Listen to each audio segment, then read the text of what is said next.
What's up, everybody? Welcome to Podcast Now. I'm Alex, and this video, I want to talk about the Halloween game. I'm actually recording this the day of the State of Play, but too many videos, can't have like 10 go up on the same day. Gonna put this up over the weekend, but what I want to do, actually, we're closer to Halloween as a date anyway, so I guess it works out. What I want to do is I want to go over the trailer. They posted it separate from the State of Play online, and I think, and you can correct me if I'm wrong, the trailer that we're gonna watch, and we're gonna watch it together, actually gives us more info, and I think it's a longer trailer than what we got at the State of Play. Maybe I wasn't paying attention enough when it appeared at the State of Play, but it seems like it's more in-depth than I remember it being. So I want to watch the trailer. We'll kind of break it down piece by piece, and of course, it ends by giving us a release date. The thing got a date an entire year away. When they first showed this at the State of Play, I thought, oh my dear God, because I think they even opened it by saying, like, hey, we're getting closer and closer to Halloween in October.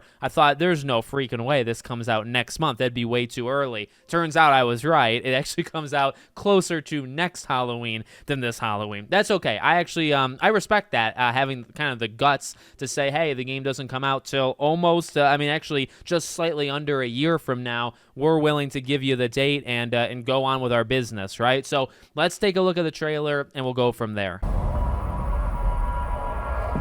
Rarely do teams get the incredible opportunity of exploring and creating a game. First thing I want to note before we go much further is you see right here, you get a little Laurie Strode connection there. Pretty darn nice. We know, obviously, you're playing as Michael or you're playing as these civilians. As far as we know, Laurie's not in it. Maybe it's like a deluxe edition type character down the road, but you do get the nice little, tie-in thing there. And iconic horror legends like Michael Myers. In Halloween, players get to relive that fateful night in 1978 and step back into the town of Haddonfield, Illinois. I'd make a I'm point. Miles Dompierre from IllFonic, and today I'm thrilled to present an extended look at gameplay for Halloween.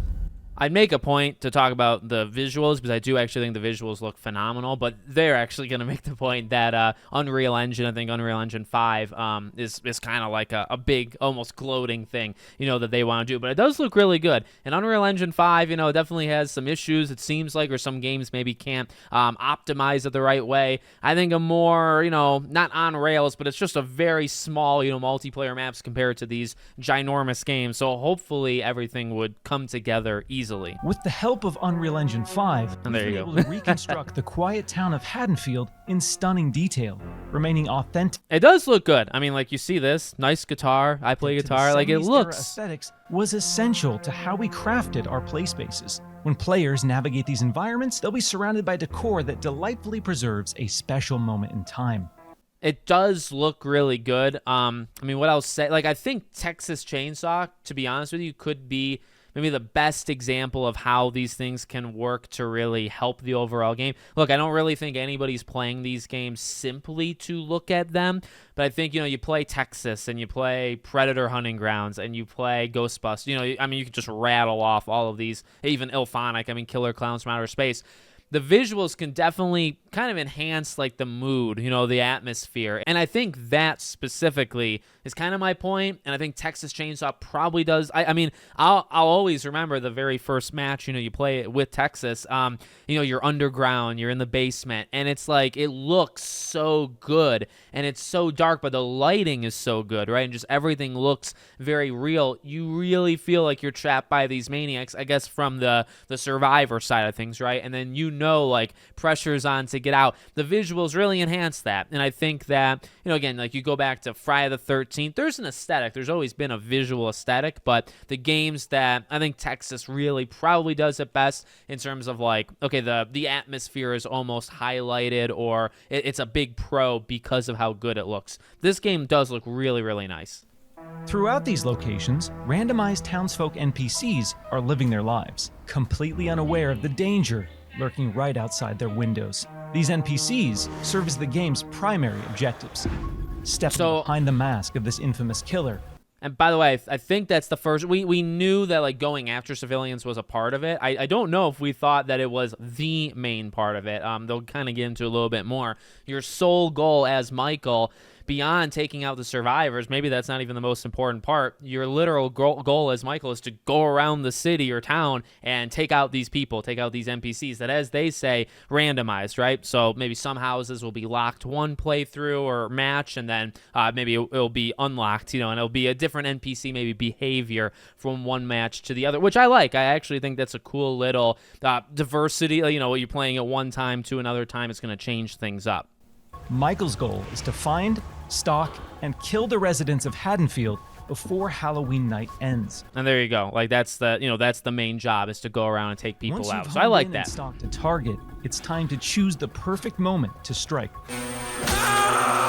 And I mean, technically right there, that's not an NPC in particular, but that's a pretty, like, you see it, that's a pretty scary thing to see coming around the corner Michael there. comes equipped with an array of unpredictable endowments, but the most powerful is Shape Jump. Okay. All right. This is the big one that I saw. Look, I'm not a Halloween encyclopedia. I'm not even like the biggest diehard fan. I do really appreciate and respect the franchise, but I see so much of this, jump shift, hiding thing. Look, for me, I actually like it. Does it look weird? Yes. It's never, you literally look at it almost in slow motion. Is it ever not going to look weird? There he is.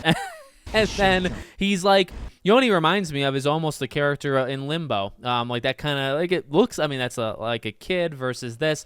Here's the deal though. Michael Myers, he's always around. And in the game, and I think they've kind of had this problem historically with like lots of these games. It's like, when you have these killers, some of them have infinite stamina, right? But you never really maybe notice, you don't really care, but in a game that would matter, this infinite stamina. Or like Michael is always stalking you. Like, you think about just like the lore, right? He's always there. You could run to a different city and he'll still be like behind a tree somewhere within like 50 feet. In a movie, it kind of just works, and you kind of give it, and you say, well, that's kind of the power of Michael, is he's just able to do stuff like that. Okay, in a game where you're playing as him, like, you need to have a way, literally, for it to happen. Like that's the trick right there. It's not like, well, we know he can do it, but now in a game, you have to literally let us do it. So all of this, honestly, though, but I'm in defense of it. I really am. Like, does it look a little goofy? Yes, but you need a way to have Michael be able to, he's following you. You run through like 7 houses. You're kind of like, say, 30% south, through the town. There's got to be a way for him to kind of be like right there. Actually, think about Friday the 13th. They did that as well, right? Kind of teleportation. Like, I'm okay with it because you need a way for him to constantly be around you. And they're going to show kind of an example of that in a second here. In Shape Jump. Right here.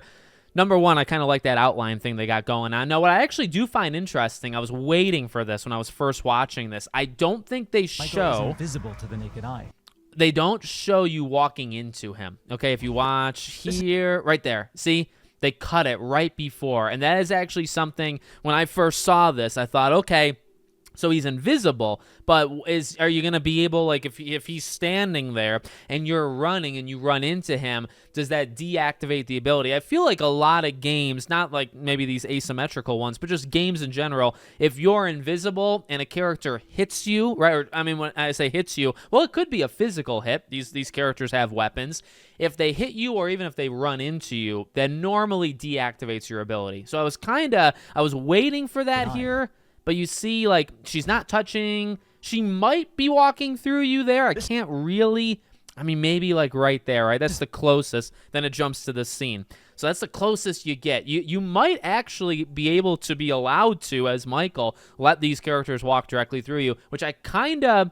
It's different, and I actually kind of like it, I'll be honest with you. Our interpretation of Michael's inexplicable tendency to suddenly appear in completely unexpected places and catch victims off guard. And there you go. Valid reason. Reason enough, to be honest with you. I really like that. I would also like to ask, though, like, what are these characters?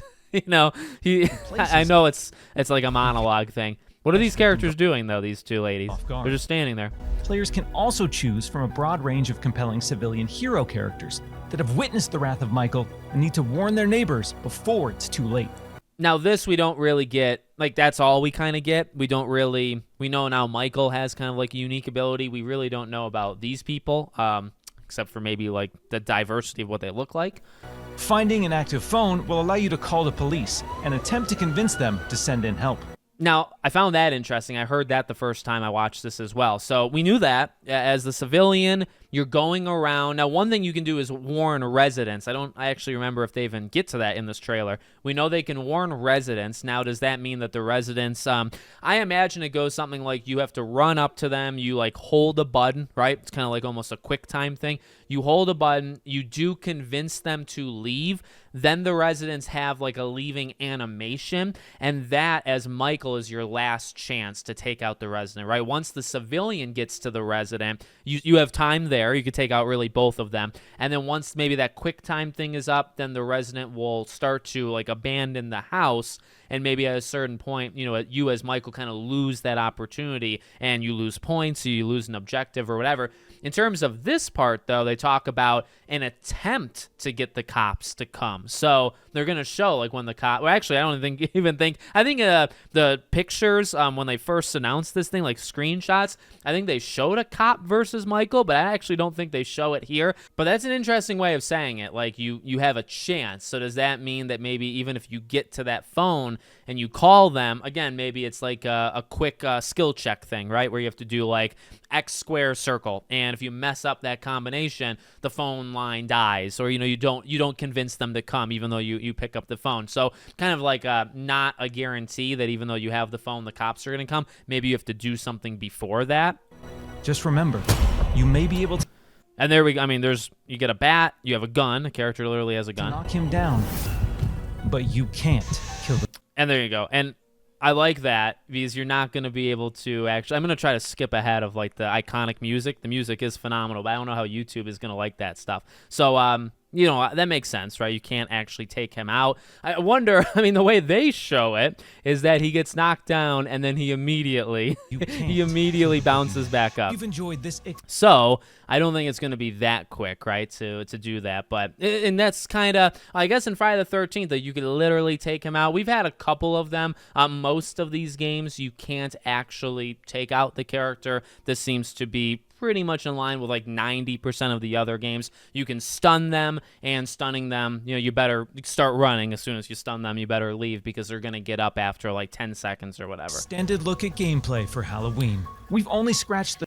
And again, I'm going to try to skip the music there. Haddonfield when Halloween launches on September 8th, 2026. And there you go. And then you get the date, September 8th. Again, I give them actually a lot of credit for even as long as it doesn't get delayed. I mean, I guess if it does get delayed, you got about a month and a half to play around with until it's like too late. So there you go. Hopefully, by the way, you like this style of video. I've done it a few times, and I really enjoy making videos like this. So hopefully you guys feel the same way. But if there's ever any additional news on this game, I really do like these type of games, even though they kind of tend to fall into the same traps. But I have like a love-hate relationship, I guess. But I do love covering them. I will be covering this as much as possible. So if anything else happens, you can come back here, and I'm sure we'll talk about it. Let me know what you think. Make sure you're subscribed to the channel, bell icon turned on, and I hope to see you all on the next one.